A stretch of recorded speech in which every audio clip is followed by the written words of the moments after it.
നമസ്കാരം. നമ്മൾ കഴിഞ്ഞ ദിവസം BSA കുറിച്ചുള്ള ചിന്തകൾ വളരെ മനോഹരമായിട്ട് ഡിസ്കസ് ചെയ്ത് വരികയാണ്. അതിൻ്റെ കണ്ടിന്യൂഷനാണ്. സോ നമ്മുടെ BSAയിലെ ആ ലിസ്റ്റിലൊന്ന് ടാപ്പ് ചെയ്ത് പേഷ്യൻറ്റിനെ തുറന്നു കഴിഞ്ഞാൽ നമ്മൾ ആ പേഷ്യൻ്റെ ഫയൽ ഓപ്പൺ ചെയ്ത് വരുമ്പോൾ ഏറ്റവും ആദ്യം നമ്മൾ കാണുന്ന കുറച്ച് വിശേഷങ്ങളുണ്ട്. അപ്പോൾ ആ കേസിൽ ഈ പേഷ്യൻറ്റിൻ്റെ ഡീറ്റെയിൽസ്, പേഴ്സണൽ ഡീറ്റെയിൽസ് എല്ലാം അവിടെ കാണാൻ പറ്റും.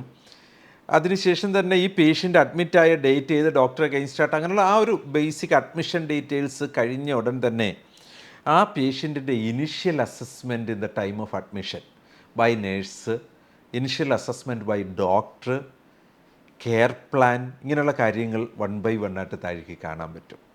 ഇത് പേഷ്യൻ്റ് അഡ്മിറ്റ് ആകുന്ന സമയത്ത് നമുക്ക് ന്യൂ എൻട്രി വഴി കൊടുക്കുന്നതാണ് അവിടെ. ആക്ച്വലി നമ്മുടെ NABH അക്രഡിറ്റഡ് ആയി അത് കണ്ടിന്യൂ ചെയ്യുന്ന ഹോസ്പിറ്റലൊക്കെ ഈ initial assessment by nurse and initial assessment by doctor അതിൻ്റെ ടൈം ഗ്യാപ്പ് ഒരു ക്വാളിറ്റി ഇൻഡിക്കേറ്റർ ആയിട്ടൊക്കെ എടുക്കുന്നതാണ്. പലപ്പോഴും ഇത് പേപ്പർ ഫയൽ എഴുതുമ്പോൾ നമുക്ക് സ്വാഭാവികമായി വരുന്നൊരു പ്രശ്നമാണ്, അതിൻ്റെ അകത്തേക്ക് മനുഷ്യർ എഴുതുന്ന സമയം ഷാർപ്പായിട്ട് അവരാണ് എഴുതുന്നത്. എന്നാൽ ഇത് സിസ്റ്റം വൈസ്ഡ് ആയതുകൊണ്ടും സ്മാർട്ട് ഡിവൈസിൽ കൂടെ സ്മാർട്ടായിട്ട് എൻട്രി ചെയ്യപ്പെടുന്നതുകൊണ്ടും എക്സാക്ട് ടൈം ഗ്യാപ്പ് നമുക്കവിടെ കാണാൻ പറ്റും.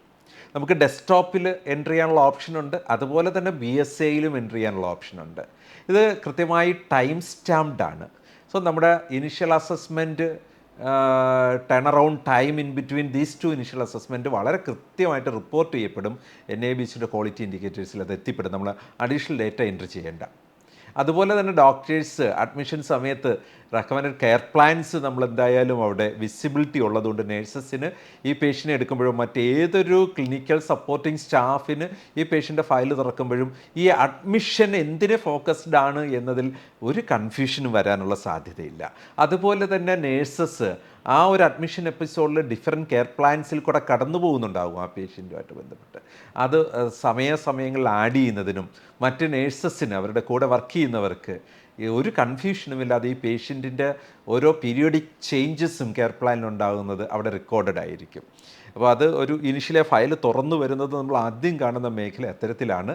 അത് നമുക്ക് എങ്ങനെയാണ് എൻട്രി ചെയ്യുന്നതെന്ന് അടുത്ത വീഡിയോയിൽ പഠിക്കാം. Thank you.